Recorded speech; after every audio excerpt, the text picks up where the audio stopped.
Hello everyone, welcome to our YouTube channel. Myself Atisha. आज का हमारा टॉपिक इंट्रोडक्शन टू बायोटेक्नोलॉजी। आज हम पढ़ेंगे बायोटेक्नोलॉजी के बारे में। तो बायोटेक्नोलॉजी दो वर्ड से मिलकर बना हुआ है, बायोलॉजी एंड टेक्नोलॉजी। तो अब हम सबसे पहले देखते हैं कि बायोटेक्नोलॉजी वर्ड को किसने दिया था, फादर ऑफ बायोटेक्नोलॉजी कौन है। तो फादर ऑफ बायोटेक्नोलॉजी जो है वो है कार्ल इरेकी। ये एक हंगेरियन एग्रीकल्चरल साइंटिस्ट थे। उनका जो बर्थ हुआ था वो 20 अक्टूबर 1878 में हुआ था और उनकी जो डेथ है जून 17 1952 में हुई थी। कार्ल इरेकी ने ही बायोटेक्नोलॉजी टर्म को दिया था 1919 में। तो अब हम देखते हैं कि बायोटेक्नोलॉजी होती क्या है। तो बायोटेक्नोलॉजी जो है एक बायोलॉजी बेस्ड टेक्नोलॉजी है, जिसमें कि हम बायोलॉजी और टेक्नोलॉजी दोनों को यूज़ करके यूज़फुल प्रोडक्ट्स बनाते हैं। तो इसमें ये एक टेक्नोलॉजी है जिसमें कि हम माइक्रो ऑर्गेनिजम्स या किसी भी ऑर्गेनिजम्स या उनके पार्ट्स को यूज़ करके मॉडिफाई करते हैं, प्रोडक्ट को मॉडिफाई करते हैं, या फिर प्लांट्स, एनिमल्स या माइक्रो ऑर्गेनिजम्स को इम्प्रूव करते हैं, या फिर कोई भी यूज़फुल प्रोडक्ट्स बनाते हैं माइक्रो ऑर्गेनिजम्स को यूज़ करके, जो कि ह्यूमन वेलफेयर के लिए यूज़फुल हो, ह्यूमंस के लिए यूज़फुल हो। तो ये हो गया हमारा बायोटेक्नोलॉजी। जैसे कि एग्जांपल लेते हैं हम, जैसे ईस्ट को यूज़ करके हम अल्कोहलिक प्रोडक्ट्स बनाते हैं। फर्मेंटेशन इंडस्ट्रीज़ में जो है ईस्ट को यूज़ करके अल्कोहलिक प्रोडक्ट्स बनाते हैं। अब हम देखते हैं प्रिंसिपल क्या है बायोटेक्नोलॉजी का। तो जो बायोटेक्नोलॉजी का प्रिंसिपल, जो मॉडर्न बायोटेक्नोलॉजी है, उसमें दो टेक्नोलॉजीज जो हैं यूज़ हुई हैं, स्टार्ट हुई हैं। जो जेनेटिक इंजीनियरिंग पहला है और दूसरा है केमिकल इंजीनियरिंग। तो सबसे पहले देखेंगे जेनेटिक इंजीनियरिंग। जेनेटिक इंजीनियरिंग क्या होती है। जेनेटिक इंजीनियरिंग में हम किसी भी माइक्रो ऑर्गेनिजम्स या किसी भी ऑर्गेनिजम्स के जेनेटिक मटेरियल को चेंज करके हम उन माइक्रो ऑर्गेनिजम्स को मॉडिफाई कर देते हैं, उनके जेनेटिक मटेरियल डीएनए में चेंजेस कर देते हैं। इसमें जो है आरडीएनए टेक्नोलॉजी इंक्लूड होता है। आर मतलब recombinant DNA technology. Recombinant DNA technology ऐसी टेक्नोलॉजी है जिसमें कि हम दो माइक्रो ऑर्गेनिजम्स या दो स्पीसीज या कोई भी दो ऑर्गेनिजम्स का हम डीएनए को आइसोलेट करते हैं। उसके बाद हम उन्हें जो है सेपरेट करने के बाद दोनों डीएनए को हम केमिकली ज्वाइन करते हैं। लाइगेज एंजाइम आता है, उससे हम उन दोनों को ज्वाइन करते हैं और ज्वाइन करने के बाद वो हमारा बन गया रिकॉम्बिनेंट डीएनए। रिकॉम्बिनेंट डीएनए को हम होस्ट सेल में इंट्रोड्यूस कराते हैं। ऐसा होस्ट सेल हम चूज़ करेंगे जो कि बहुत जल्दी मल्टीप्लाई हो, रैपिडली मल्टीप्लिकेशन उसमें एबिलिटी होगी, बहुत जल्दी मल्टीप्लाई होने की एबिलिटी होनी चाहिए। ऐसा होस्ट सेल, उस होस्ट सेल में हमने जो हमारा रिकॉम्बिनेंट डीएनए है उसको हमने इंसर्ट करा दिया। अब जैसे जैसे हमारा जो होस्ट सेल है वो मल्टीप्लाई होगा, उसके साथ साथ हमारा जो है रिकॉम्बिनेंट डीएनए भी मल्टीप्लाई होते जाएगा। जब ज़्यादा नंबर ऑफ कॉपीज़ बन जाएंगे हमारे रिकॉम्बिनेंट डीएनए की, तो हम क्या करेंगे, बैक्टीरियल जो सेल है या फिर होस्ट सेल है उसको, उस सेल को हम डिग्रेडेट कर देंगे, लाइसिस करके हम अपना रिकॉम्बिनेंट डीएनए जो है वो आइसोलेट कर लेंगे। अब हमारा रिकॉम्बिनेंट डीएनए बन गया, हमारे पास आ गया। अब हम उसे जिस चीज़ के लिए हमको यूज़ करना है उसमें हम इंट्रोड्यूस कराएंगे। अगर हम मान लेते हैं कि हमें प्लांट की प्रोडक्टिविटी को इंक्रीज़ करना है, तो हम उस चीज़ के लिए रिकॉम्बिनेंट डीएनए बनाए। अब हम उसको यूज़ करेंगे प्लांट में उस डीएनए को, ताकि उसकी प्रोडक्टिविटी ये इंक्रीज़ हो।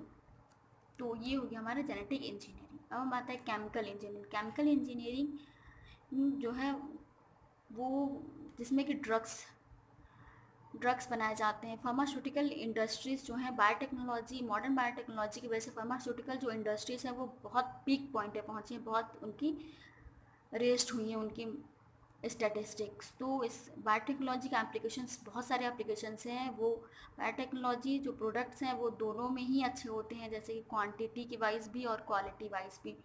अगर हम इसका अगर एग्जांपल देखें तो जैसे हो गया हमारा एंटीबायोटिक प्रोडक्शन, ड्रग्स का प्रोडक्शन, वैक्सीन का प्रोडक्शन, एंजाइम प्रोडक्शन, ये सब हमारा केमिकल इंजीनियरिंग में आ जाता है। तो दो हमारे प्रिंसिपल हो गए, दो, genetic engineering and chemical engineering. अब हमारा नेक्स्ट टॉपिक है क्लासिफिकेशन ऑफ बायोटेक्नोलॉजी की। अब हम इसमें देखेंगे कि बायोटेक्नोलॉजी को हम कितने बेसिस पे क्लासीफाई किए हैं, कितने ब्रांचेस है बायोटेक्नोलॉजी के। तो हम सबसे पहले देखेंगे ग्रीन बायोटेक्नोलॉजी, जिसको कि हम प्लांट बायोटेक्नोलॉजी भी बोलते हैं। इसमें ये एग्रीकल्चरल प्रोसेसेस में ये टेक्नोलॉजी यूज़ होती है एग्रीकल्चरल प्रोसेस में, जैसे कि जेनेटिकली मॉडिफाइड क्रॉप्स बनाने के लिए या प्लांट टिश्यू कल्चर, जैसे हम आर्टिफिशियल प्लांट्स को ग्रो कराते हैं लैब कंडीशंस पे ग्रो कराना, माइक्रो प्रोपोगेशन, ये सब हमारा ग्रीन बायोटेक्नोलॉजी के अंदर हम पढ़ते हैं। नेक्स्ट है हमारा वाइट बायोटेक्नोलॉजी। वाइट बायोटेक्नोलॉजी जो है इंडस्ट्रियल बायोटेक्नोलॉजी कहलाती है। इसमें कि हम सेल्स को यूज़ करते हैं प्रोडक्ट्स बनाने के लिए, जो कि ह्यूमंस के लिए बेनिफिशियल प्रोडक्ट्स हो, इन्वायरमेंट के लिए बेनिफिशियल हो, उस सेल्स को हम यूज़ करके प्रोडक्ट्स बनाते हैं जो कि इंडस्ट्रियली इंपॉर्टेंट प्रोडक्ट्स हैं, तो उनको हम यूज़ करके बनाते हैं, वाइट बायोटेक्नोलॉजी इसको हम बोलते हैं। नेक्स्ट है हमारा मेडिकल बायोटेक्नोलॉजी।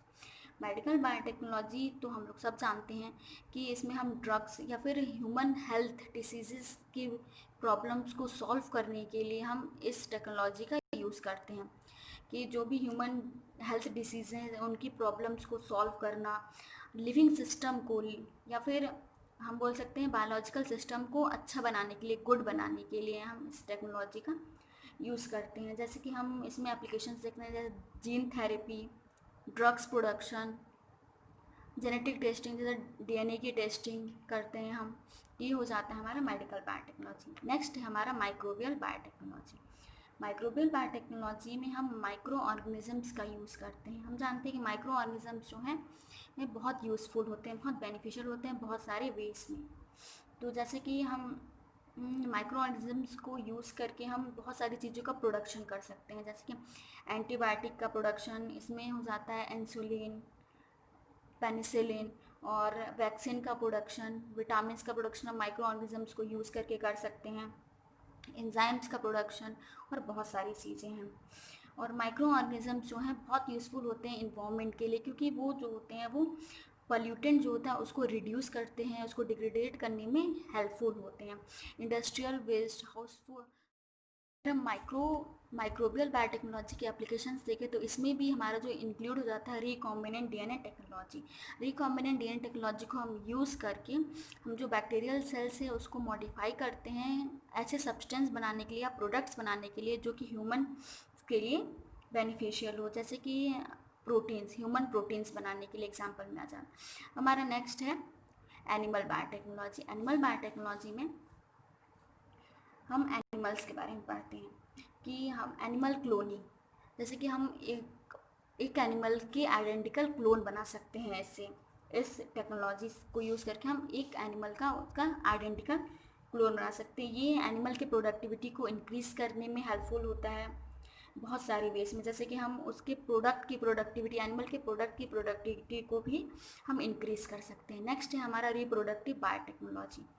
रिप्रोडक्टिव बायोटेक्नोलॉजी में आर्टिफिशियल इंसेमिनेशन जो है वो बहुत वाइडली स्प्रेड हुआ था बायोटेक्नोलॉजी के फील्ड में, जो कि कैटल के प्रोडक्ट में यूज़ होता है, लाइफ स्टॉक्स में भी यूज़ होता है। तो ये भी हो गया एक बायोटेक्नोलॉजी का ब्रांच। नेक्स्ट है हमारा फॉरेंसिक बायोटेक्नोलॉजी। फॉरेंसिक बायोटेक्नोलॉजी के बारे में भी आप लोगों ने बहुत सुना होगा, जैसे कि हम CID, पहले बहुत चलता था CID, जिसमें कि फॉरेंसिक लैब्स होती थी क्रिमिनल्स को आइडेंटिफाई करने के लिए, क्रिमिनल्स को पकड़ने के लिए।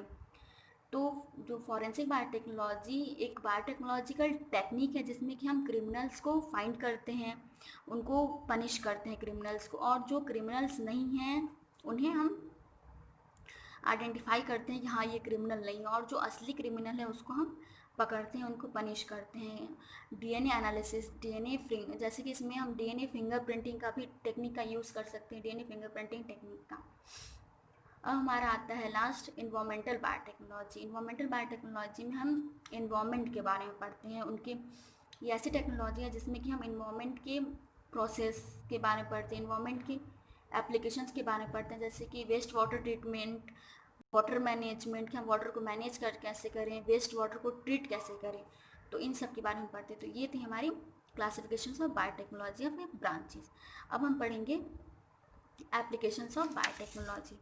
तो अब हम देखते हैं एप्लीकेशंस ऑफ बायोटेक्नोलॉजी में क्या क्या आ जाते हैं। तो एप्लीकेशंस में हम देखते हैं, सबसे पहला हम देखते हैं एग्रीकल्चर। एग्रीकल्चर में हमें जैसे देखा कि ग्रीन बायोटेक्नोलॉजी, प्लांट बायोटेक्नोलॉजी में जेनेटिकली मॉडिफाइड क्रॉप्स बनाने के लिए, जैसे हो गया हमारे एग्जाम्पल जेनेटिकली मॉडिफाइड क्रॉप्स में है BT कॉटन, बीटी कॉटन एक हमारा जेनेटिकली मॉडिफाइड क्रॉप है। Micro propagation, bio fertilisers and bio pesticides, ये सब एग्रीकल्चर में आ जाते हैं अगर हम इसका एप्लीकेशन। दूसरा हमारा हेल्थ केयर। हेल्थ केयर में हमारा RDNA products, recombinant DNA products बनाना, मॉडिफाई करना सेल को, वैक्सीन्स बनाना, किसी भी डिसीज़ के अगेंस्ट उसका cure, drugs production, monoclonal antibodies का production, tissue specific delivery method से टिश्यूज़ की डिलीवरी, स्टेम सेल्स, ये सब आ जाता है हमारा हेल्थ केयर में। अब हम देखते हैं इन्वामेंट में आ जाता है हमारा soil, water remediation, biosafety, genetically modified organisms को हम उनकी जेनेटिक मटेरियल को मॉडिफाई करके उन ऑर्गेनिजम्स को मॉडिफाई करते हैं ताकि वो ह्यूमंस के लिए ज़्यादा बेनिफिशियल हो, इन्वायरमेंट के लिए ज़्यादा बेनिफिशियल हो।